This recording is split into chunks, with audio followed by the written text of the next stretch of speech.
Es hora de tomar asiento en familia y escuchar la radio, porque ahora comienza un lindo recorrido por nuestro pueblo. Lanco, historia y memoria. Hablaremos y conoceremos a los protagonistas. Conduce el profesor e historiador Diego Pino y Ricardo Lomboy, encargado de Cultura de Lanco. Bienvenidos a la segunda temporada. Muy bienvenidos ya a este cuarto capítulo de Lanco, Historia y Memoria. Hoy día nuevamente con una invitada de lujo. Yo quiero aquí hacer un alto y pedir disculpas a los auditores primero, porque me acabo de dar cuenta en que mi lista de invitados, ¿cierto? En mi lista de entrevistados solamente hay una mujer, tirón de orejas para mí, pero yo pienso que esto también se debe mucho a las sociedades antiguas, que antiguamente, ¿cierto? El trabajo, el tema económico, desde donde, por ejemplo, se forjan muchas veces las comunidades, estuvo por mucho tiempo, ¿cierto? En las manos de los hombres, ¿cierto? Entonces, desde ahí viene también que los entrevistados sean principalmente, en este caso, varones, ¿cierto? Y no así damas.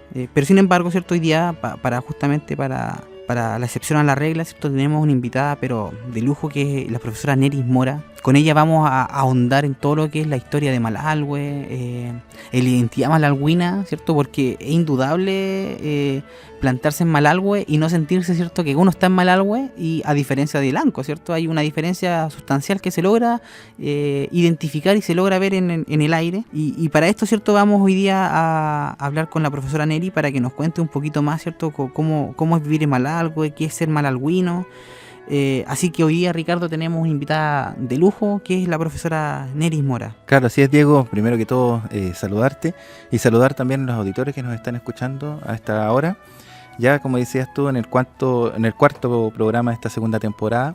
Sin duda, una tremenda invitada que tenemos hoy día, así como los que hemos tenido anteriormente, que siempre los van dejando alguna enseñanza y algún análisis de cómo se ha forjado la historia en la comuna. También recordarle a los auditores que este programa responde a un proyecto que fue postulado por la Municipalidad de Lanco este año a unos fondos del Ministerio de Cultura por su programa Red Cultura, que es manejado acá por la Seremía de Cultura de la región de Los Ríos. Por ahí se pudieron obtener estos recursos para poder hacer posible este programa. Igualmente, entregarles el saludo de parte de la Municipalidad de Lanco, mediante su alcalde, don Juan Rocha, que también siempre está atento a lo que está pasando en el quehacer cultural en la comuna. Ahora, como dices tú, ansioso de poder escuchar las historias de la señora Neri. Yo cada vez que tenemos reuniones, algo, paso siempre a la Casa de la Cultura, al museo, y es grato eso de siempre tener una conversación, aunque sea cortita, con ella. Siempre es gratificante y siempre aporta al conocimiento que uno va adquiriendo de la historia comunal, del mundo mapuche, y de su aporte que ella ha hecho a la comuna mediante el Museo Despierta Hermano. Así que, como te digo, ansioso de poder escuchar esta entrevista. Bueno, y antes de comenzar, ¿cierto?, como bien señala Ricardo, la fundadora, ¿cierto?, del Museo Despierta Hermano, vamos a comenzar, ¿cierto?, con un tema musical, un tema local, propio de acá.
tierra cariñosa siempre te espera.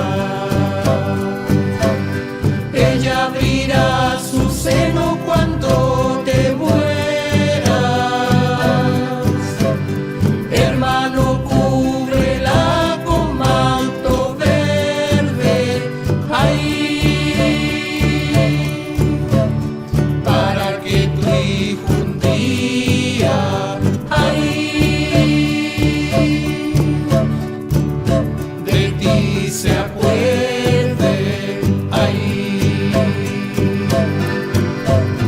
Mapu Mapuche, una sola voz, igual que ayer. Inche Mapuche, Mapu Mapuche, una sola voz, igual que ayer. Inche Mapuche, igual que ayer. Inche Mapuche, igual que ayer. Inche Mapuche, igual que ayer. Inche Mapuche, igual que ayer. Inche Mapuche, igual que ayer. Inche Mapuche, igual que ayer.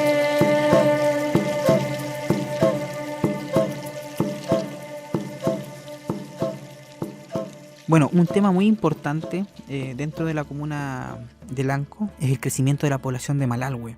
Si bien hoy día, ¿cierto?, Malalhue se manifiesta, ¿cierto?, y se ve ya como un poblado más constituido, ¿cierto?, con poblaciones, con sus calles. En algún momento, ¿cierto?, este territorio no fue, ¿cierto?, tal como lo vemos hoy en día. Y como lo dice, ¿cierto?, su nombre, ¿cierto?, la toponimia, Malalhue, ¿cierto?, es de origen mapuzungún, ¿cierto?, y de origen, ¿cierto?, mapuche. La palabra Malalhue, concepto de la palabra Malalhue, quiere decir algo así como lugar de corrales o lugar, ¿cierto?, de donde se encierran animales. Está relacionado con esa idea. Ahora se podrá uno preguntar, pero ¿y por qué tiene este nombre Malalhue? ¿Qué relación pudiera tener con los animales de Malalhue? Bueno, y es justamente, ¿cierto?, que para poder comprender en este caso, ¿cierto?, el nombre de Malalhue tenemos que irnos muy atrás, ¿ya? Tenemos que irnos siquiera al siglo XVIII, ¿cierto?, el año 1700, cuando comienza, por ejemplo, a darse y a gestarse en las comunidades mapuche y en principalmente, ¿cierto?, en la economía mapuche, el tema de la ganadería. ¿Y por qué, ¿cierto?, se toca el tema de la ganadería con Malalhue? Justamente, ¿cierto?, porque Malalhue era un lugar donde se llegaba, en este caso, a dejar ganado. Hay que entender, ¿cierto?, que los procesos históricos han sido bastante complejos y hay ciertos procesos históricos que muchas veces, ¿cierto?, ni siquiera se cuentan en los colegios. Y es justamente, ¿cierto?, lo que ocurre en este territorio. La principal característica que tiene el territorio donde hoy día nos encontramos y donde hoy día, ¿cierto?, se encuentra emplazado Malalhue, es el valle, ¿ya? Hay que entender eso, es un valle, ¿ya? Y este valle está principalmente configurado, ¿cierto?, y tallado, podríamos decirlo, ¿cierto?, por el río Leufucade, ¿ya? Así que cuando hablamos de este valle nos vamos a referir, ¿cierto?, al valle del Leufucade, ¿ya? Y eso mismo va a entregar al lugar, ¿cierto?, características propias.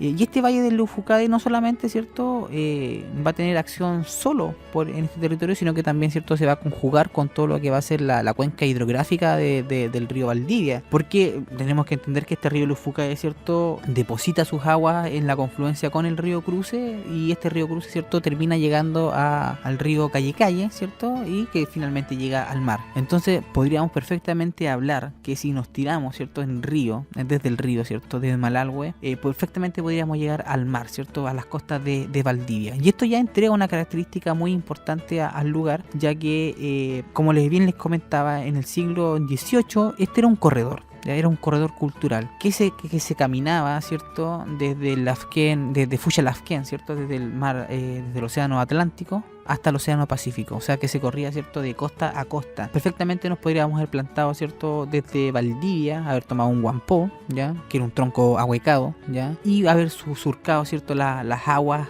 de los ríos Cruces, ¿cierto? Para luego tomar dirección hacia el río Leufucades por este mismo valle, ¿cierto? Y llegando, ¿cierto? A Argentina. Este era un tránsito común en este caso, ¿cierto? Para los mapuches del siglo 18, ya este tránsito, ¿cierto? Por los valles, y es aquí donde van a ser en este caso la economía ligada a la ganadería y principalmente también, ¿cierto? A los equinos, ya sea también, ¿cierto? Los guanacos que estaban en la época, ya y también, ¿cierto? Todo lo que tenga que ver con animales domésticos. ¿Cuál era la función que ocurría o que terminaba entonces Malalhue? En aquella época, ya los mapuches, como bien les comento, su economía estaba ligada a la ganadería. Movían grandes extensiones de ganado desde Argentina, desde la Pampa Argentina hacia Chile, ¿ya? Y el paso principal, ¿cierto? Era el paso que conocemos hoy en día, ¿cierto? Que era el paso Guaún. Era el paso natural que tenían en este caso para llegar de Argentina a Chile o de Chile a Argentina, ya que el tránsito venía principalmente, ¿cierto? De estos lugares. Los mapuches, ¿cierto? De acá de Chile iban a Argentina, donde los puelches, ¿cierto? A buscar ganado y, ¿cierto? Lo traían de vuelta hacia Chile, y en ese paso, ¿cierto? Ocupaban obviamente la geografía, ¿cierto? Los pasos naturales, y el Valle del Leufucades ha sido históricamente un lugar, ¿cierto? Que ha servido de tránsito, y es por eso, ¿cierto? Que podemos entender que el nombre de Malalhue, ¿cierto? Este lugar de corrales hace justamente, ¿cierto? Justicia a la historicidad de la geografía. Por ejemplo, y es importante también entender que Malalhue ha estado presente siempre en la historia. Por ejemplo, si nos ponemos a revisar mapas de cartográficos, cartografía de la época, nos podemos apoyar, por ejemplo, que un primer registro que es de 1777, que es un mapa del español Tomás López, en donde él marca, ¿cierto? En el mapa el lugar de Malalhue, al igual que, por ejemplo, el lugar de Quilche y los cerros de Whipple, ¿cierto? O Whipple, como le dicen en el mapa. Pero ya aparecen estos primeros lugares en el mapa, en la cartografía. Hay que entender que la cartografía, obviamente, ¿cierto? El arte, ¿cierto? De hacer mapas, obviamente iban a colocar lugares, ¿cierto? De importancia. Y Malalhue, ¿cierto? Ya aparece en este mapa, ¿cierto? Como un lugar de importancia, al igual que los estudios de la época y que están relacionados con la época, ¿cierto? Ya el final del colonialismo en Chile, también hablan ya de que la ganadería en este caso y que la economía ligada al ganado, ¿cierto? Fue una economía que se llevó mucho en este caso, y sobre todo en el sur de Chile, y principalmente, ¿cierto? La economía, ¿cierto? Del mapuche, que estaba muy... Aquí también hacer un paralelo, porque muchas veces pensamos, ¿cierto? Y tendemos a pensar de que el mapuche estaba ligado, ¿cierto? A la agricultura. Si bien es cierto, pero estaba más ligado, ¿cierto? A una agricultura de subsistencia, o sea, de solamente, ¿cierto? Sembraba lo que necesitaba. Su economía real, su principal moneda de cambio era el ganado, y utilizaban el ganado para diversas cosas. Por ejemplo, el mapuche que vivía en el valle, como, ¿cierto? En el valle no hay peces, ¿cierto? No hay productos del mar, ¿cierto? Lo que hacía era que intercambiaba, en este caso, ¿cierto? Ganado por productos del mar. Ya lo mismo ocurría, ¿cierto? Hacia la cordillera, los productos, ¿cierto? Que son de la cordillera, hacia el piñón, ¿cierto? O los mismos hongos, ¿cierto? El digüeñe.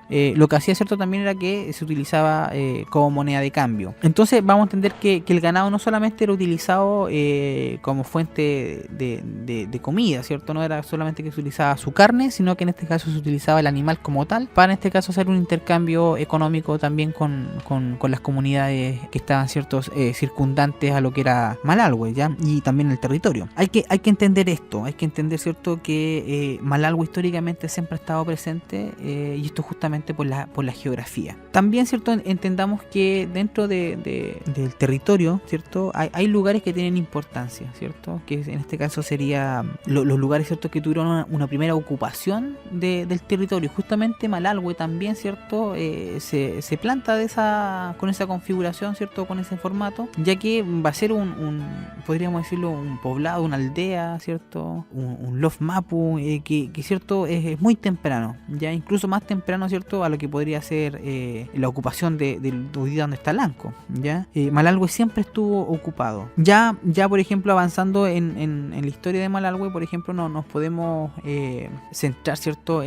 Ya en el siglo XIX, cuando hace la entrada al territorio el explorador alemán Paul Trotter, en donde en su libro, ¿cierto? Las andanzas de un alemán en Chile, de 1851, si no me equivoco, a 1863. Él en este libro, ¿cierto? Además de escribir todas sus crónicas, ¿cierto? Y escribir todas sus andanzas, hay un apartado, ¿cierto? Un capítulo muy especial en donde él hace un relato por todo el valle del Lufocade, ya desde el lugar donde estamos hoy día, ¿cierto? Lanco, hasta Malalhue, incluso llegando, ¿cierto? A Villarrica por el valle del Lufocade. Hay que entender que antiguamente el camino a Villarrica era justamente por donde estamos hoy en día. Si un español, ¿cierto? En el año 1550 quería moverse de Valdivia a Villarrica, ¿cierto? A las famosas minas de la Villarrica, tenía que necesariamente, ¿cierto? Pasar por Lanco, ya en este caso por la confluencia del río Cruz y Lufocade, y cierto, posteriormente tenía que adentrarse hacia la cordillera, y en este caso el corredor natural, ¿cierto? Era hacia Malalhue. Entonces Malalhue siempre fue un lugar de paso, ya siempre fue un lugar, ¿cierto? que se mantuvo en esta zona, y como bien dice Paul Trotter, ¿cierto? Era un lugar que estaba habitado, ya muy habitado por comunidades mapuches en la época, en donde también existían grandes líderes en la época. Entonces entendamos que la historia de Malalhue, ¿cierto? Siempre estuvo ligada a su territorio. Ya adentrándonos más al siglo XIX, o sea, al siglo XX, disculpen, ya nos vamos a encontrar, ¿cierto? Que la historia de Malalhue va a comenzar a tomar otro tinte. Ya va a dejar esta idea, ¿cierto? De lo mapuche. Ya no es que aún no lo tenga, aún lo tiene muy presente, pero va a ocurrir un episodio muy cruento en la historia del pueblo mapuche, y que justamente Malalhue también va a ser testigo de esto, que va a ser la llamada enajenación de la tierra. Tenemos que entender que a finales del siglo XIX, ¿cierto? Desde 1870 aproximadamente, ¿cierto? Desde que llega el ejército chileno a estos territorios, hasta 1900, 1909 incluso, ¿cierto? Cuando se otorgan ya los títulos de merced en el territorio, va a ocurrir algo que se conoce en la historia como la enajenación de la tierra, ¿cierto? O el despojo de la tierra, en este caso el despojo, ¿cierto? De los habitantes mapuches, ¿cierto? De sus tierras, en este caso, ¿cierto? Para darle paso a lo que se llamó luego, ¿cierto? La colonización del sur de Chile. En el caso específico de Malalhue, ¿cierto? La enajenación de la tierra está ligada, ¿cierto? A la usurpación de ella, ya al robo efectivo de su tierra, ya sea por muchos métodos que se utilizaban por los colonos que llegaban, ya sea, ¿cierto? Por la quema de ruca, ya sea a través, ¿cierto? De la expulsión o el pillaje que se le llamaba, ¿cierto? De las comunidades como tal, de la compra y venta fraudulenta de los territorios, ya un sinnúmero de estrategias que utilizaron los colonos que llegaron, ¿cierto? Para hacerse de las tierras y de esta manera, ¿cierto? Enajenarlas. Entre algunos de los colonos que podemos encontrar, por ejemplo, que están citados en el libro Parlamento Coscós de Aurelio Díaz Mesa de 1907, podemos encontrar alguien que se repite ya mucho, es el señor, ¿cierto? Adolfo Ángel Mayer, el cual, ¿cierto? Se le culpa en muchas de las ocasiones, ¿cierto? De ocupar, ¿cierto? Estrategias bastante cruentas para, en este caso, hacer el despojo de los territorios de Malalhue. Aquí hay que poner especial énfasis en la historicidad también de esto, Hay que entender también que la época que vivíamos en aquel momento daba, en este caso, ¿cierto? Para que se generaran estos abusos, algo que hoy día pienso yo que no pudiera haber, no pudiéramos, ¿cierto? Entender que una situación como tal, ¿cierto? Se estuviera dando de esta manera. Hay que entender que en el año 1900, cuando ocurren todos estos hechos, el Estado chileno estaba más alejado que nunca de estas tierras, ¿ya? De hecho, era tanto que imagínense, la prensa de la época, el Correo de Valdivia, ¿cierto? De la época, hablaba de que esto era un lugar, ¿cierto? Que era un pueblo sin Dios. Literalmente, ¿cierto? Que aquí ocurría, ¿cierto? Lo que, en este caso, lo que estuviera a disposición de la gente que llegaba, en este caso principalmente, ¿cierto? De los colonos que poco a poco iban ocupando el lugar. Para esto, ¿cierto? Para esta historia y más, es que hoy día tenemos una invitada pero muy especial, ¿cierto? Fundadora también del Museo Despierta Hermano, que tiene también como la intención, ¿cierto?, de exponer la identidad del lugar, ¿cierto?, y con ello también exponer, ¿cierto?, lo que ocurrió en el lugar, ¿cierto?, de Malalhue. Hasta, ¿cierto?, los hoy día, hasta el día de hoy, ¿cierto?, que tenemos ya este Malalhue Guardia, ¿cierto?, que este Malalhue pueblo, pero que pasó por muchos procesos, ¿cierto?, muchos procesos. Y para eso, ¿cierto?, para darle un poquito más de entendimiento, es que hoy día vamos a tener una conversación muy profusa con la profesora Neris Mora, así que prestar atención, ¿cierto?, a sus palabras. Radio Ritmo FM y Portal Radio están presentando Lanco, Historia y Memoria, segunda temporada. Resulta llamativo encontrarse, bueno, esto me ocurre de vez en cuando yo voy en Pirihuayco, que ya es emblemático por lo menos de mi generación, y cuando vamos a Malalhue resulta muy llamativo el centro cultural, donde se encuentra en este caso el Museo Despierta Hermano, que ha sido levantado puro ñeque por la profesora Neris Mora. Y hoy día nos encontramos, y por eso retumba tanto el sonido, porque nos encontramos dentro del Museo Despierta Hermano y estamos con un invitado de lujo hoy día porque estamos con la profesora Neris Mora. ¿Cómo está, profesora? Hola, buenos días. Bien, aquí está, sí, como tú lo dices, esta es la Casa de la Cultura, donde está, además del Museo Comunitario Despierta Hermano, funciona la biblioteca vecinal, que también hoy día está considerada biblioteca pública, pero es vecinal porque se formó igual como se formó el museo acá, desde la nada. También está la radio comunitaria, que es una radio que funciona también dentro de la comunidad y que nació acá, todo con identidad local, si tú te das cuenta. Y tenemos además el salón donde bajo este alero de lo que es la Casa de la Cultura está en el grupo Millacolitos, de grupo de danza. Está el conjunto Millacol, que también ha hecho historia a través de edición de algunos temas inéditos de aquí de Malalhue, con identidad local.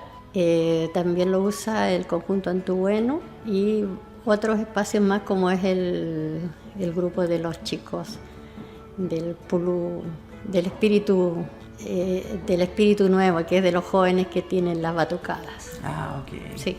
Oiga, entonces, ¿seguí la cultura acá en...? Aquí sí, en Malalhue. hay muchos grupos culturales folclóricos, además, dentro de lo que es el sector urbano. Qué interesante. Le comentamos a la gente que está, ¿cierto?, en la casa escuchándonos a esta hora. Estamos con la profesora Neris Mora y hoy día le vamos a hacer un montón de preguntas relacionadas, profesora, con lo que es la identidad local y precisamente en el lugar que nos encontramos hoy día, Malalhue, eso se respira. Yo le comentaba al llegar, ¿cierto?, que uno nota enseguida la diferencia entre Lanco y Malalhue. Son dos, a pesar que la distancia es tan chica, se logra notar una diferencia. ¿Cómo la territorialidad, ¿cierto?, el vivir en un lugar marca la identidad? Y sobre todo usted nació acá en Malalhue, ¿no? Sí, yo nací acá en Malalhue. Entonces usted es malalhuina de corazón y de crianza. Cepa.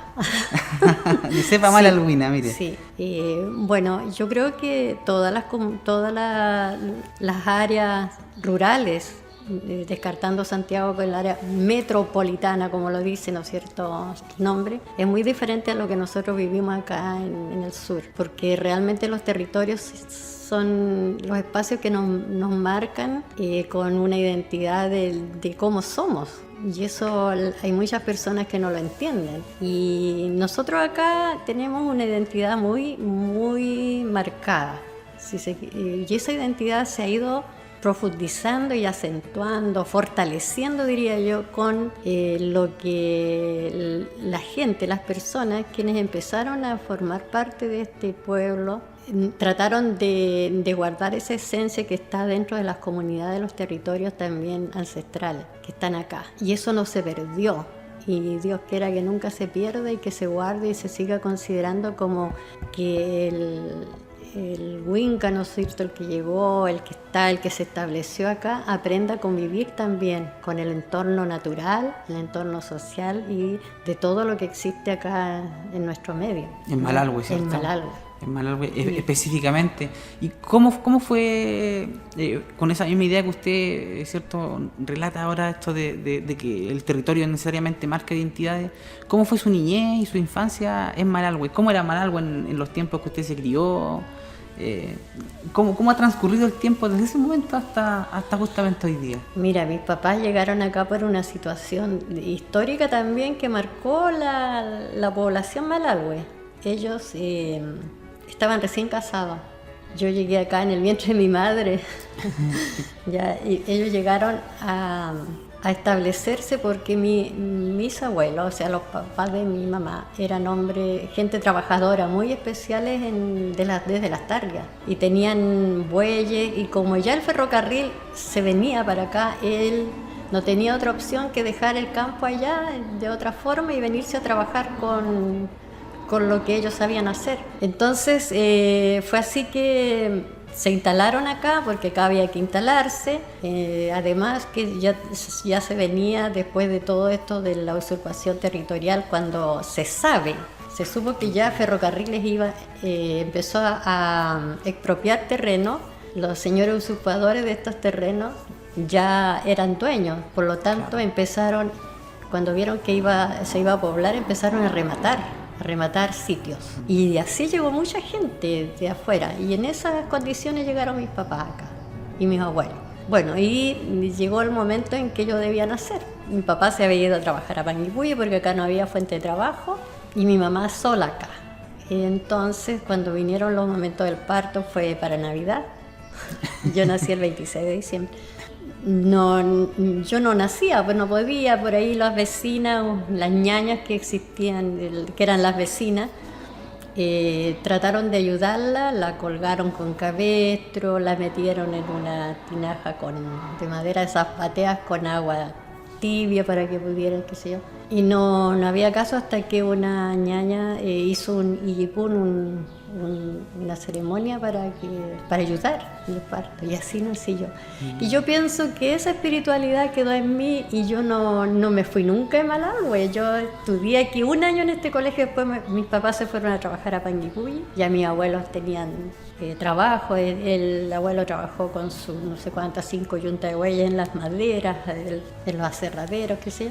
Y a estudiar a Panguipulli pues era ir y venir, porque a mí me atraía siempre venir donde los abuelos, donde yo había nacido, donde me había criado como cabra chica. Entonces yo pienso que el haber nacido acá, además tuve la posibilidad, era la mayor de mis hermanos, y sin embargo mis viejos, la única herencia que les dejaremos era la educación. Siempre fue ese lema que se escuchó en la casa. Por lo tanto yo me eduqué, pero tuve muchas posibilidades. Yo estudié en la Universidad de Chile, Temuco, que hoy día es la UFRO, y al final después, pero yo no estudié educación, yo estudié, imagínate, también otra historia de mi vida que fue revolucionaria. Entre los cambios sociales de aquellas épocas estaba la época de los hippies, de los coléricos, muchos cambios. Y las universidades chilenas eran copia de los Estados Unidos, entonces yo también fui parte. Cuando entré a la Universidad Católica, o sea, la Universidad de Chile en Temuco, tuvimos el primer paro de las universidades, que fueron 2 meses, no fue poco. ¿En qué año fue eso, profe? El año 67. 67. Sí. Y entonces yo me metí a la carrera más diferente que pudiera haber para las mujeres, me metí a tecnología agrícola. Cuando supo mi papá que yo estaba en una carrera de hombre, no les cuento lo que dijo. Pero ¿cómo te metiste a esa carrera si esa carrera es de hombre? ¿Ya? Ahí tuve varios compañeros de Lanco, entre ellos Agustín Montero, Carlos Niño, que también lo conocen ustedes, así otros más. Pero después vino la reforma agraria era excelente, vino el movimiento esto de que las tomas de los campos, de los fondos, se desordenó, se desvió todo lo bonito que tenía este proyecto, y quedamos nosotros egresados de la universidad en las esquinas porque no teníamos dónde trabajar. Y durante ese paro, yo tomé una opción de ir a hacer un reemplazo a una escuela allá a Curarrehue, de una amiga que salía con prenatal, y me fui a hacer clases y me encantó. Me encantó. Así que después de eso ya volví y saqué mi título de profesora de Educación General Básica. Volviendo a Malargüe. Otra vez a Malargüe. Y ahí yo llegué acá y trabajé 37 años en el Liceo República del Brasil. Ese fue mi inicio y volver a esta tierra. Pero porque siempre había algo especial, nunca es como parte mía, o sea, yo me identifico mucho con, aunque no siempre estuve acá y que pueda decir que no conozco, no. Yo estuve en Santiago, estuve en Viña, estuve en varias partes. Además era basquetbolista, así que salía mucho a jugar y qué sé yo. Viví bien mi juventud, pero sanamente. Así que esa experiencia. Pero en el trabajo me encontré que me dolía mucho de que existiera en el colegio la discriminación de los niños hacia los niños mapuche, que se burlaban, hacían rimas groseras con sus apellidos. Y además los niños mapuches se sentían, se veía, yo los miraba que estaban como sentidos, como que algo les pesaba como contenido. Eso es lo que usted... Eso es lo que yo tomé, claro. Y me dolía a mí me dolía porque yo me sentía como que, ¿cómo no puede ser? Entonces me desvelaba un poco pensando qué pudiera hacer para que esto termine, porque en el colegio no había nada, se hacía como un pasar así, una pinceladita, nos llamaba atención, pero el problema era mucho más. Claro, estaba enraizado. Porque estaba en todo, y en todo el país. Uno sabe que no era aquí nomás. ¿De qué año estamos hablando ahí, profesora? Ya, yo estoy hablando llegué el 74 a trabajar acá. Okay. Entonces, porque yo trabajé en Panguipulli también 2 años. Y desde entonces yo dije, ya, algo voy a hacer. Y de repente aparece en la década del 80 más o menos, pero yo ya estaba trabajando, porque Isabel, la guía, también fue alumna mía, y yo la contenía a ella, porque de repente ella no aceptaba que le dijera niña, entonces ella hasta sin trenzas quedaba peleando. Lo que comenta. Claro, ella comenta también eso, ¿ah? ¿Sabe qué? A mí me viene también a colación lo que usted dice. Claro, pues en la época de uno, yo estudié en los 90, 2000 más o menos, y aún se lograba ver, yo por lo menos lo veía desde el lado de los alumnos en este caso, como nosotros, también me incorporo, molestábamos a nuestros compañeros por el apellido mapuche. Y hoy día obviamente yo logro entender eso y digo, claro, pues yo me dejaba llevar por el resto, ¿cierto? Pero era claramente algo que se veía, algo que se hacía y que tal vez aún algo queda. Tal vez los que estamos en este territorio logramos entender que, como usted dice, eso hay que entenderlo como no, pues eso nos hace, aunque de repente no compartamos la sangre mapuche, pero sí las tradiciones, las costumbres. Y si hacemos uso de ellos. Se siente. Sí. Entonces, hoy día, ¿cierto? Lo que usted comenta se ve como algo extraño, pero en la época era muy... Era fuerte. Se veía mucho. Y usted a raíz de eso comienza este trabajo. Claro, comencé este trabajo. Primero, como no había una instancia como trabajar con los grupos de niños así en forma más colectiva, yo empecé en la sala así, oye, ¿quién de las mamás hace catuto? Y ya, y todos tímidos levantaban la mano. Ya, dile a la mamá que me venda, que me mande 5 catutos y yo se los voy a comprar. Ya había muchos que vendían catuto, qué sé yo. Y los frutos, hablábamos de los frutos. Cada vez que yo podía meter algo de interculturalidad, lo hacía. Pero no era suficiente, porque eso es un trabajo más lento. Claro. Y necesita otra motivación. Bueno, hasta que de repente aparece el programa de actividades extraescolares que no se daban y aparece que me llamó mucho la atención, Nuestras Raíces. Dije yo, por aquí voy a encaminar esto. Así que formé el grupo Nuestras Raíces tratando de tener niños mapuches y no mapuches, como lo he contado siempre, está en muchas partes.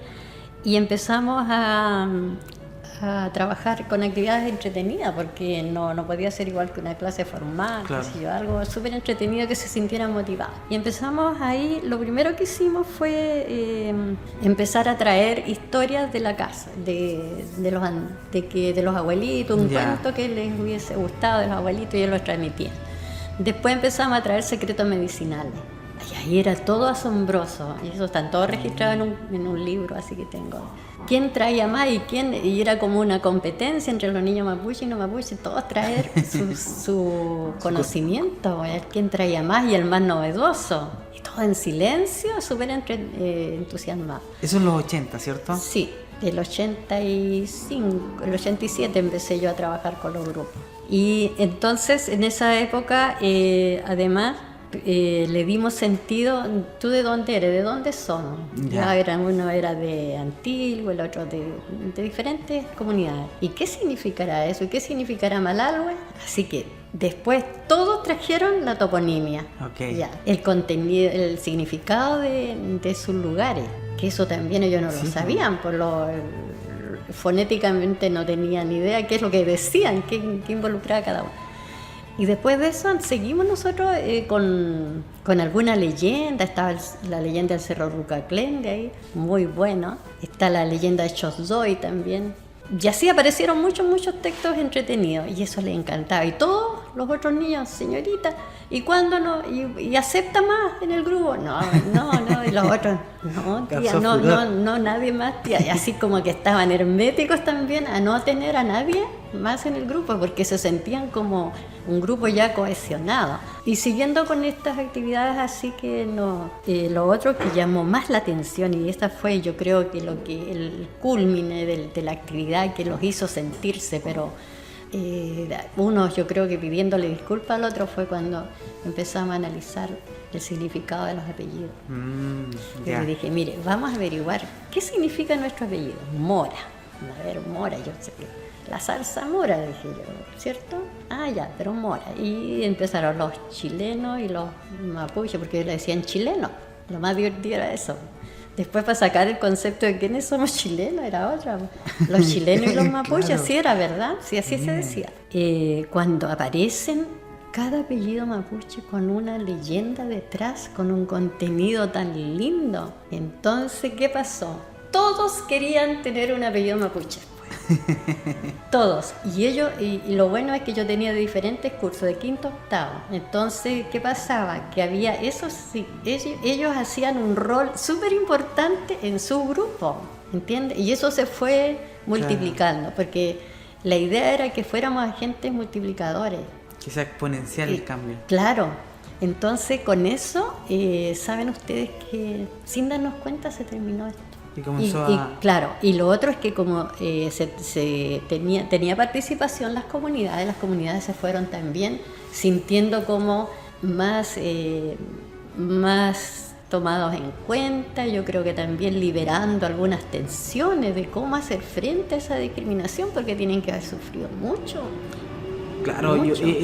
Los niños. Lo que usted dice, ¿cierto? Es como una especie de como miedo, incluso con un poco también de enojo, como contenido, porque de no poder ser en este caso, cierto, de poder vivir a concho mi identidad mapuche, en este caso, y sobre todo en el territorio que es Malalhue, claro. Que los orígenes de Malalhue, cierto, si uno se pone a revisar mapas, cierto, o crónicas de época, Malalhue asoma muy temprano en la historia, o sea, por lo menos en nuestra historia. Sí. ¿Cómo, por ejemplo, también se vincula la identidad, por ejemplo, a la misma historia de Malalhue, desde lo ancestral tal vez que tiene Malalhue? Porque, como bien usted decía, cierto, Malalhue como ciudad, o como pueblo, mejor dicho, cierto, como guarría que le dicen en Mapuzungún, es en los años 40, más o menos 50, que comienza ese proceso de lo que usted dice, pues de venta de tierra, o hasta incluso los años 60 con ya el ramal, con lo que es ferroviario, a eso me refiero. No, el remate la población se formó en base a puro remate del sitio. Estaba a nombre de toda la mayoría de las propiedades que en Malalhue, el certificado de propiedad, ¿no es cierto?, de escritura, aparece remate, sitio y Cornuy como el... Cornuy, claro. ¿Entienden lo que tenía? Porque era así. Claro. Si hay anécdotas muy, muy terribles. Acá una ciudadana que no hace mucho falleció, ella contaba, porque después nosotros hicimos cabildo, después que ya se abrió el museo empezamos con los cabildos a sacar más información de cómo, para que la gente también siguiera compartiendo esto y siguiera sirviéndole como como una terapia de inclusión. Claro. Porque Acá el museo, el hecho de que las comunidades hayan sido testigos, tenían testimonio de que estábamos trabajando en esto, que sin darnos cuenta fue una interculturalidad, llamar todo dar.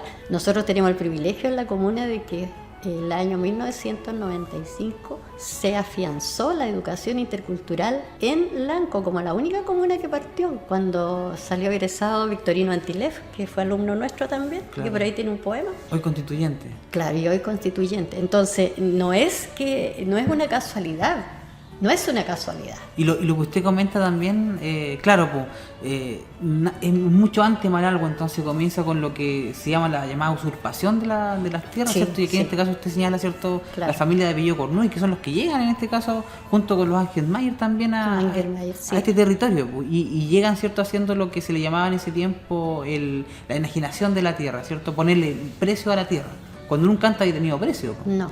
Entonces viene lo que usted señala de este despojo, ¿cierto?, de tierra. ¿Cómo son los relatos que ustedes pueden, algo que nos pueda contar? ¿Cómo comienza? Porque yo siento que es muy necesario que nos enteremos de cómo comienza la historia en Lanco y en la comuna, porque muchas veces nosotros pensamos de que las historias comienzan con flores, y no. En este caso es muy distinta la historia. No, en cuanto, yo te voy a ser bien sincera que en cuanto al contexto histórico, así como un historiador, yo no lo manejo el tema, pero sí en relación a la usurpación territorial, sí, porque me leí además el Parlamento de Cosco, donde está muy clarito y están incluso los nombres de todavía personas aquí. Si hay algo, esto no sé si les va a gustar a quienes escuchen esto. Si alguien muchas veces ha preguntado ¿por qué no se arma la historia de Lanco? ¿Por qué no se ha podido armar? Porque nadie se atreve, porque todavía hay gente... Claro, aún hay apellidos. Y hay apellidos que les duele mucho y que les va a doler y que nadie se va a atrever, porque yo creo que es así. Todavía hay gente que debe mucho a las comunidades acá. Claro. Todavía. Y todavía yo creo que, mira, mejor no voy a continuar con este tema porque realmente es muy sensible y que será el tiempo hay que pedirle al tiempo, dicen, Claro. para que esto se resuelva. Pero sí hay mucho dolor todavía, hay mucho dolor. Y hay a lo mejor incomprensión. También. El por qué se hizo y el por qué no se hizo. Hay mucha gente que está en lugares, si ustedes se fijan, y dicen, a mí me molesta mucho cuando dicen, ay, los mapuches flojos, no hacen nada, ¿qué van a hacer si ahí tienen campo? Claro. Oye, pero ¿qué campo les dieron? Los arrinconaron, les tiraron donde a lo mejor no están los recursos que otros explotaron y que los sacaron, les usurparon, entonces también eso duele mucho. La Ya. historia es muy compleja, como señala usted, profesora, comentándole, ¿cierto?, a los auditores, como usted dice en las casas, es un tema, esto dentro de la historia de Chile, porque esto pasa dentro de la historia de Chile, Sí. que no se toca en los colegios, no se cuenta. Porque ocurre, ¿cierto?, que cuando se cuenta la historia mapuche, comenzamos, ¿cierto?, con Lautaro en el año 1500 y algo, y después nos pegamos un salto gigante, ¿cierto?, hasta hoy en día. Y nos saltamos todo lo que ocurre entre medio. Y entre medio, por ejemplo, esto ocurre justamente la llamada pacificación, ese Sí. eufemismo que utilizan, ¿cierto?, para una ocupación, y que fue una ocupación agresiva, ¿cierto?, con violencia. Cornelio Saavedra, ¿cierto?, cuando entra a la Araucanía, Gualmapu, que es el nombre, ¿cierto?, que hay que llamarle, conjunto de sus generales, ¿cierto? Esto fue en el año 1870, si no me equivoco, más o menos, entran a este territorio, y desde ese año, ¿cierto?, hasta, por ejemplo, incluso la llegada de la iglesia de Purlón también coincide mucho, 1874, todo coincide.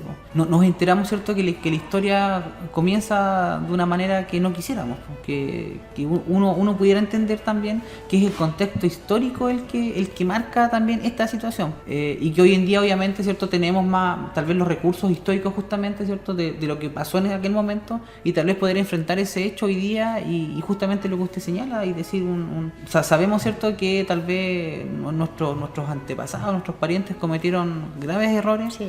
y queremos de alguna manera, ¿cierto?, esto poder revendarlo de alguna manera. Por ejemplo, yo escuchaba, y me sale la colación aquí, el presidente de España, cuando alguien creo que fue el presidente de México, que lo enfrentó, que tenía que pedir disculpas por lo que había pasado, ¿cierto?, con la llegada de los españoles, y él dijo que no tenía que pedir disculpas de nada. Entonces yo pienso que hoy en día, después de una pandemia, después de todo lo que estamos viviendo como crisis incluso humana, ¿cierto?, es necesario haber una reconciliación. Es necesario esa reconciliación. ¿Usted qué pediría? Por ejemplo, esto que usted dice, ¿cierto?, que la historia de Lanco no está escrita, no se sabe. ¿Qué habría que hacer? ¿Cómo esto lo podríamos subsanar en cierta medida? Aquí hay un tremendo culpable y hay un ministerio, y el Ministerio de Educación, porque la historia, las ciencias sociales no son la verdadera historia, no es nuestra historia. Entonces, ¿qué puedes pedir tú? Yo me formé con una historia muy diferente, pero tenía mi propia historia, que es el territorio donde yo nací. Entonces, ¿qué podía hacer? El ministerio me exige esto. ¿Y qué pasa si yo tengo que evaluar con ese programa que me da el ministerio? Porque todo es evaluado hoy día, todo tiene un número.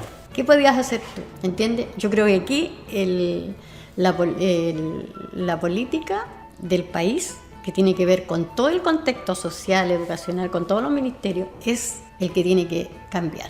Y para eso tenemos que tener mucha fe y ser muy participativos con los constituyentes, que no vayan a cometer errores. Claro. Es lo mismo. Es lo único, porque nosotros como profesores pudiéramos hacer maravillas, porque tenemos la savia nueva, claro. Pero no podemos porque estamos estructurados ante un programa. Qué interesante lo que usted señala, profesora, porque... Es que es la verdad, no se puede, y seguimos formando generaciones distorsionadas, claro, con el conocimiento de nuestro propio país. Y después, ¿qué viene? Vienen estos estallidos que cuando nos damos, claro, cuenta en un momento, nos revolucionamos, pues si los jóvenes, yo también fui joven.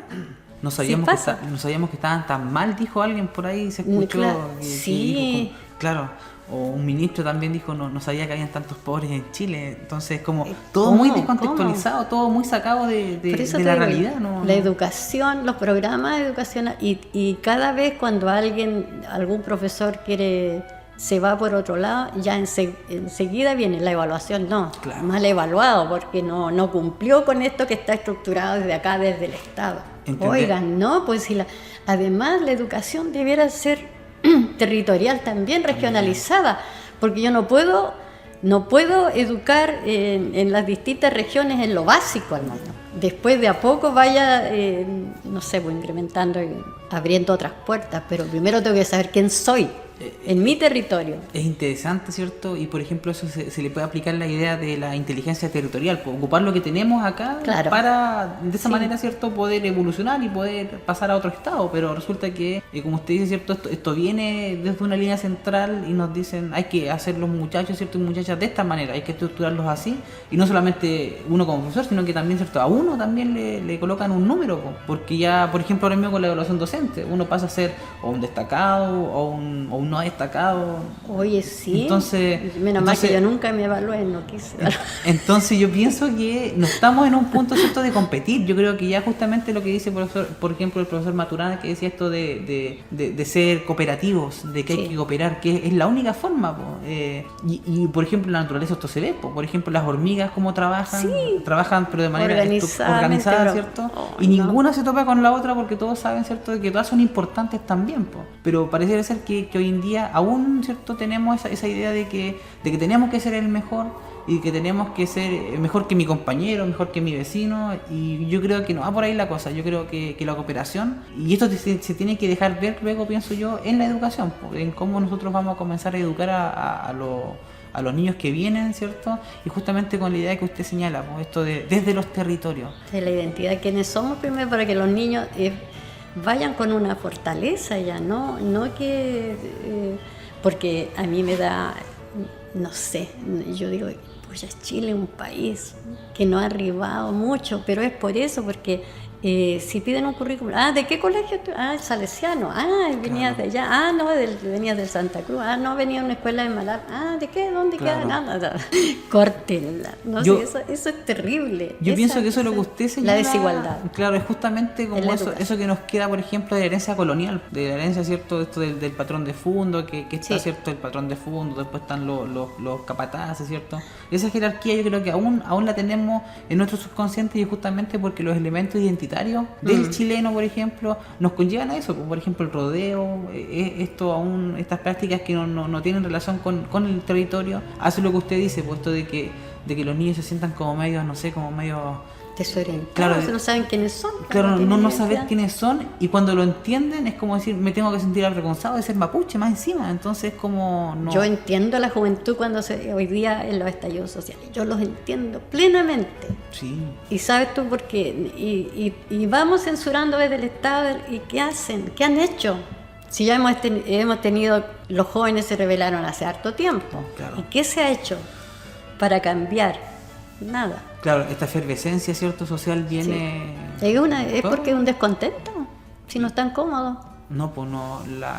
Ya comenzó, ¿cierto?, a molestar un poquito lo que es que este sistema, ¿cierto?, esté constantemente machacando, porque al final no hay uno no para en ningún momento, no para en ningún momento, y lo que es peor, ¿cierto?, es que uno logra ver abusos, ¿cierto?, y no necesariamente, ¿cierto?, de gente que uno no desconoce, sino que, por ejemplo, hoy en día nuestro mismo presidente no es de los chicos más limpios. Entonces, si partimos de esa idea, yo pienso que no está malo criticarlo, yo pienso que está muy bien decir, ¿cierto?, nuestro presidente, ¿cierto?, bueno, en algún momento robó un banco, si eso fue así, fue condenado, ¿cierto?, que no haya pasado en la cárcel o otra cosa, pero nuestra educación, ¿cierto?, y nuestra identidad está toda muy desvirtuada, y es necesario, que pienso hoy en día, sentarnos desde nuestros territorios y repensar, ¿cierto?, desde ahí. Por ejemplo, desde Malalhue o desde Lanco, desde la comuna de Lanco, ¿cómo debiera funcionar una educación? ¿Cómo debiera ser esta educación de calidad que tanto se habla?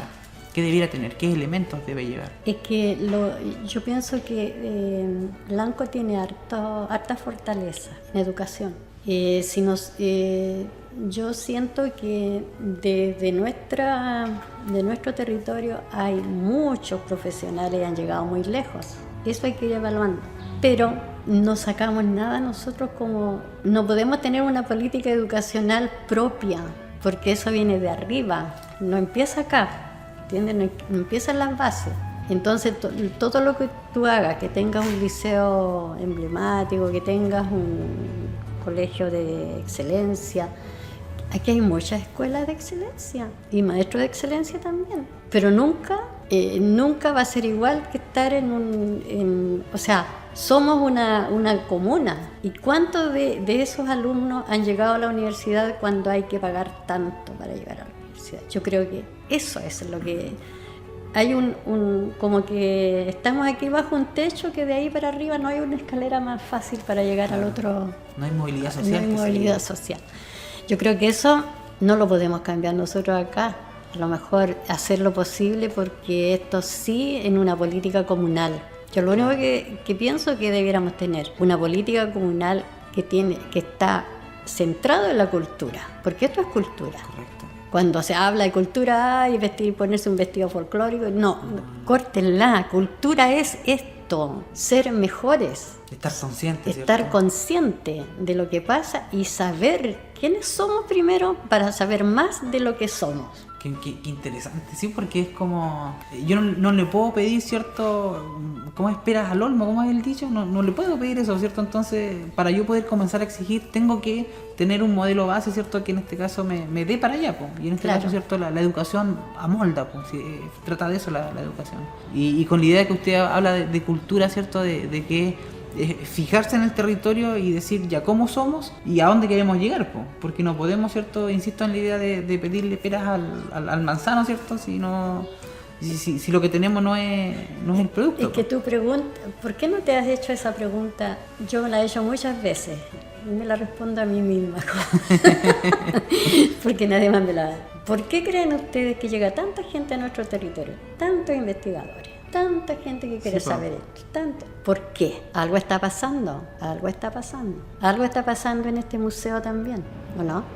algo está pasando en este territorio, porque de lo contrario pasaríamos desapercibidos. Claro. Aquí han llegado gente del extranjero, o sea, este museo ha sido visitado por Escocia, Brasil. Hay elementos de la cultura que usted dice que son muy vistosos, pues sobre todo en el lugar donde nos encontramos. Esto que, por ejemplo, que insisto, por ejemplo, yo ahora me fui a Valdía a vivir, y yo, por ejemplo, ahora cuando vengo a Lanco, ahora noto un poco esta idea como que aún es pueblo, y más aún cuando llego a Malalhue, ¿cierto? Esta idea como de que incluso, no sé si de aldea, pero sí como de un pueblo pequeño, y como que, bueno, el entorno claramente me invita a pensar, ¿cierto?, la identidad enseguida, pues eso es indudable. Sí, es que la identidad de Malalhue también tiene que ver mucho con lo que, me lo enseñó mi alumno Leonel, el comunitarismo, ese término de comunitarismo, es decir, que todo nació de acuerdo a las necesidades de la unión, claro, de las comunidades, ¿ya? Y todo se fue gestando aquí. Fíjate que es tan bonita la historia de Malalhue que nosotros como comunidad muchas cosas nos las resolvió el municipio, y por eso que el Lanco como que de repente se desprende de nosotros, porque no está acostumbrado a que nosotros solucionamos nuestros problemas. Las primeras juntas de adelanto de Malalhue no encontraban solución y buscaban nexos, como pitutos, como se llama en lenguaje vulgar, y solucionaban los problemas con algunos diputados de Santiago, con amigos de aquí, con amigos de... Lo mismo que yo hice, fíjate, mira, estando en el Liceo República del Brasil, yo implementé como con 500 ejemplares de libros de una editorial de Santiago. Los conseguí porque ahí trabajaba una sobrina, y mandé una carta solicitando al gerente 500 textos para la biblioteca. Entonces, todas esas cosas son gestiones que uno tiene la opción de tocar otras puertas, ir más allá del gobierno comunal, porque ahí sabes tú que no vas a solucionar el problema. Tú sabes que no, ¿me entiendes? Qué interesante esto que plantea, que al final es una característica identitaria de Malalhue, sí, lo que usted señala, puesto de que el pueblo nace en este caso por la misma necesidad y va creciendo, ¿cierto?, a medida que se va necesitando, y lo que es más importante aún, usted señala, ¿cierto?, que todo es forjado desde acá, desde acá mismo, claro. Y cierto, y donde estamos ahora mismo, el museo, ¿cierto?, Despierta Hermano, nace también de esa necesidad. ¿Cómo surge el...? Claro, y cómo surge este espacio. Fíjate que esto es algo tan lindo de Malalhue, y que bueno que tengo la oportunidad de contárselo a ustedes. Este espacio era antes la posta de Malalhue, la construcción anterior, la posta de Malalhue, hecha por la comunidad. También. Aquí, quien fue mi marido, también aportó poste y cuestiones en las maderas, qué sé. Mis abuelos, toda la gente de Malalhue, todo, con clavos, con lo que sea. Después esa posta ya se trasladó acá a la otra calle, y este espacio nosotros lo pedimos, ya estaba, ¿no es cierto?, funcionando con los conjuntos folclóricos, así que la solicitamos para cultura y pasó como dato para la agrupación Malalhue Siembra, y ya estaba el museo y todo, y asume eso. Después ya estaba en mal estado, y una comunidad, Huillo Mayín, presta su identidad para postular a la remodelación. Dime si no hay comunitarismo, si no hay unión. Claro. Ellos postulan a esta remodelación de la Casa de la Cultura. Dime si no es un gesto bonito. Así es Malalhue. Aquí alguien cae en desgracia, todo Malalhue está. La radio comunitaria hace su aporte en comunicacional, y estamos todos. Eso es lo que se ha logrado en este pueblo. Mire, que bueno, lo que usted señala claramente, en Lanco no ocurre esto del comunitarismo, no, o sea, o si se da, ¿cierto?, no se da hasta escala, ¿cierto?, que podríamos decir lo que es como micro, o sea, está como en el entrejido, es como muy... Claro, como en la parte más sensible, ¿cierto?, donde ocurre esto, lo que usted justamente señala. Y tal vez justamente, ¿cierto?, es por eso que se generan esto mismo que donde estamos ahora, que este espacio, ¿cierto?, un museo. Es tan complejo y tan difícil poder montar un museo, y Malalhue, ¿cierto?, tiene un museo, y no es cualquier museo, porque es un museo comunitario, o sea, que nace desde las bases y desde la necesidad de la comuna.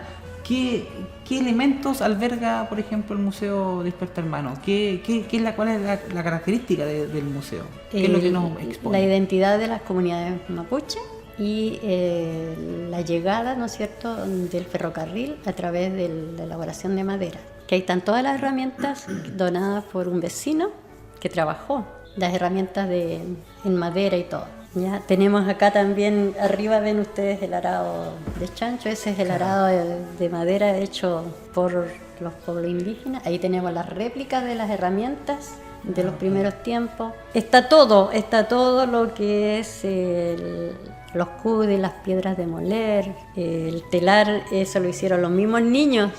Todavía está, yo no sé cómo todavía los aguanta, las polillas no han comido la lana. Ellos hicieron su telar porque también tenían que practicar eso también lo hacíamos en el grupo Nuestras Raíces.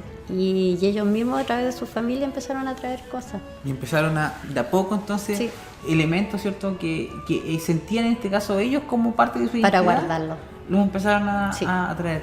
Entonces, claramente, ¿cierto? Hay una enorme carga dentro de este museo, ¿cierto? Que tiene y que revela, ¿cierto? La energía justamente que usted también señala, ¿cierto? Esta identidad de entregar, ¿cierto? En este caso a la comunidad, con tal vez la única idea del beneficio, ¿cierto? Final es que esto, Sí. ¿cierto? Sea como ¿cómo podríamos llamarlo? Como Un depositario, como claro, un baúl de... como un crisol de claro. identidad que se acumula aquí, ¿cierto?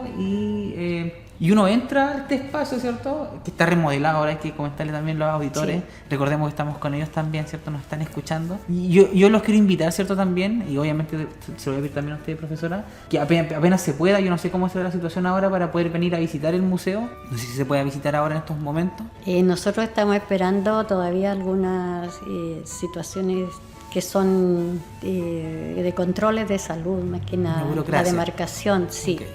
Y tener el espacio con más, no sé, ya adecuado como para que puedan entrar. Tenemos mucho miedo también porque en un museo tú no puedes decir, ya, de esta línea usted se pone ahí acá, Claro. porque esta es una visita, la persona que entra tiene que recorrer. Entonces también nosotros no podríamos tener, por el espacio que tenemos, no más de 5 personas. Y acá nosotros hemos recibido delegaciones, 30, 40 personas. Para eso está el salón ahí también, que hay algo en que tendría que entretenerse con algo de textos de la biblioteca vecinal. Claro, o sea, obviamente, ¿cierto? Usted dice, pensando y configurándonos ahora todo lo que es todo el tema de la pandemia, ¿cierto? Con los llamados aforos. Sí. Cambió todo y sobre todo el tema, por ejemplo, cultural se vio bastante afectado porque fue el primer sector que cerró todo. Los teatros en Santiago cerraron, Sí. ¿cierto? Los mismos centros culturales. ¿Cómo se ha vivido la pandemia desde, por ejemplo, el museo? ¿Ha habido alguna forma tal vez de pensar, tal vez otra forma de hacer museo? ¿Qué reflexiones le ha llevado también este trabajo, ¿cierto? Del museo con la situación actual, que es la Bueno, pandemia? nosotros estábamos como en una etapa de transición en realidad porque el proyecto se demoró más de la cuenta justamente cuando estuvimos en pandemia porque había gente que estaba trabajando del proyecto desde Santiago, por ejemplo, no llegaban nunca los materiales, la compra de materiales también fue un problema y hoy tuvimos que pedir plazo para esto.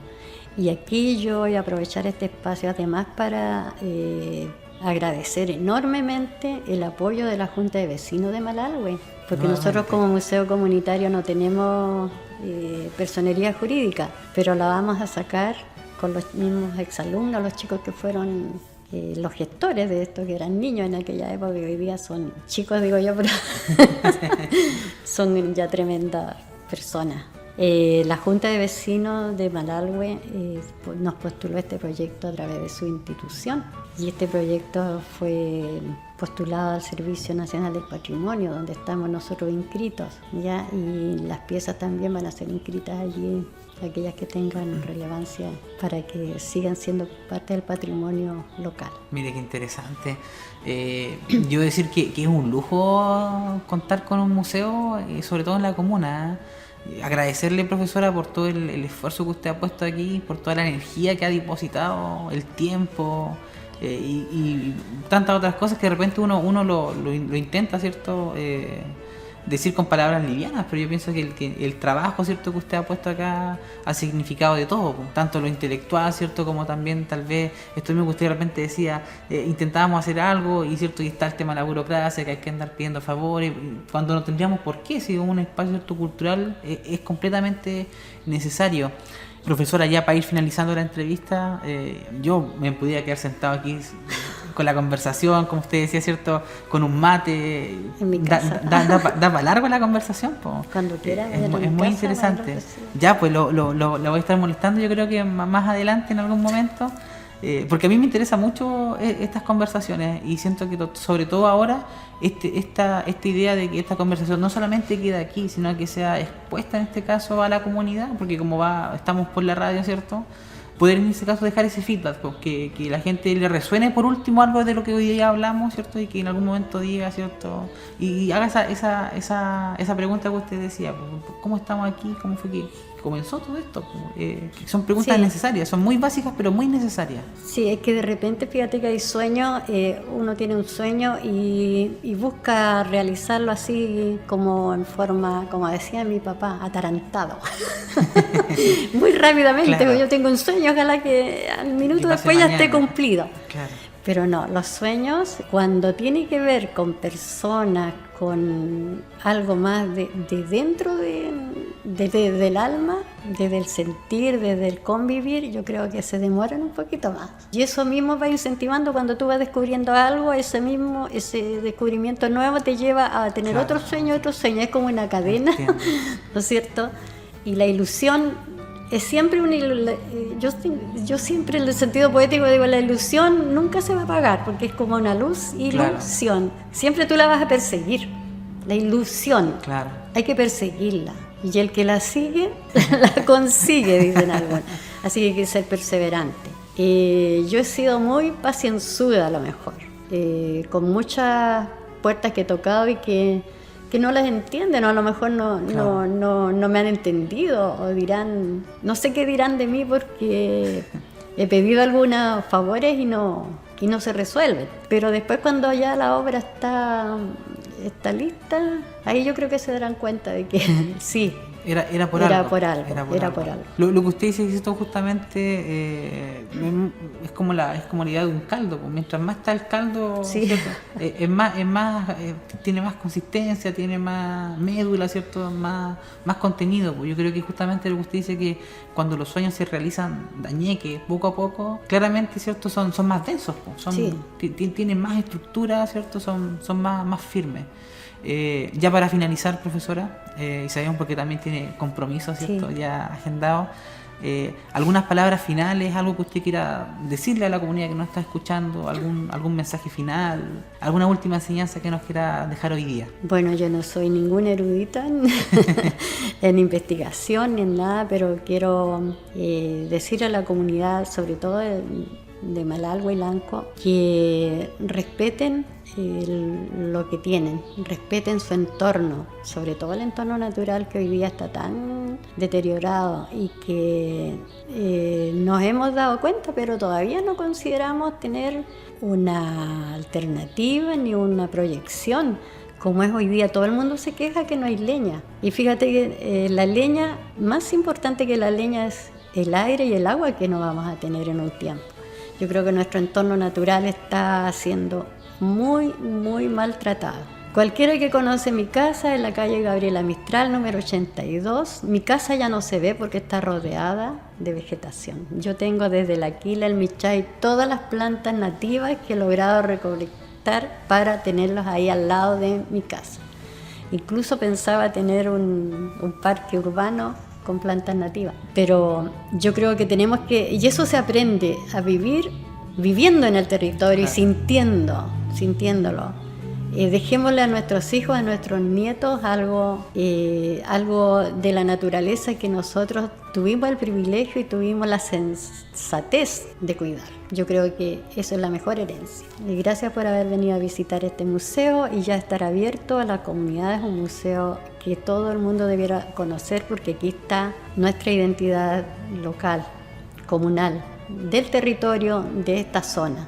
Bueno, sin duda, ya lo decía, ¿cierto, Ricardo, al inicio del programa, hablar con la profesora Neri, ¿cierto? Hay que tener tiempo primero, hay que llegar con tiempo a hablar con la profesora Neri porque ella tiene historias por montones. Hoy día, ¿cierto? El programa muy rico en cuanto a historia. Así que los dejamos cordialmente invitados para el próximo capítulo, en donde vamos a tener también otro invitado de lujo, que va a ser don Mauricio Barner, quien nos va a hablar de Ailín y nos va, en este caso, a adentrar a la historia, ¿cierto?, del territorio desde lo que él conoce, ¿cierto?, desde su experiencia de vida. Así que, Ricardo, para el próximo programa también muy invitado, porque tenemos un invitado de lujo también, don Mauricio. Claro, así es, Diego. Como digo, en la mayoría de los programas uno queda como llenito de conocimiento y alegre, digamos, de poder escuchar a estos invitados, que cada uno tiene grandes historias de nuestra comuna y nos van aportando. Y siempre, y como lo hemos comentado en nuestros programas, también se busca un poco hacer la conexión de ya las personas mayores con lo que es la juventud en estos tiempos y cómo se está viviendo hoy en día en la sociedad. Entonces, poder mediante estos programas llevar ese conocimiento y hacer ese nexo entre lo que pasó años anteriores con lo que se está viviendo ahora. Así es que totalmente gratificante. Eso, dar las gracias a la señora Neri de poder estar en el programa. Así que ya nos veremos en el próximo programa con don Mauricio Barner. Así es que será hasta la próxima semana. Que estén todos muy bien. Hasta pronto. El profesor e historiador Diego Pino y Ricardo Lomboy, encargado de Cultura de la Municipalidad de Lanco, presentaron Lanco, Historia y Memoria, segunda temporada. Proyecto coordinado por la Municipalidad de Lanco en colaboración con la Seremi de las Culturas, las Artes y el Patrimonio de la Región de los Ríos, a través del programa Red Cultura. Conocimos y recordamos historias y memorias de nuestra querida comuna de Lanco. Conversamos con los protagonistas y escuchamos música de artistas locales.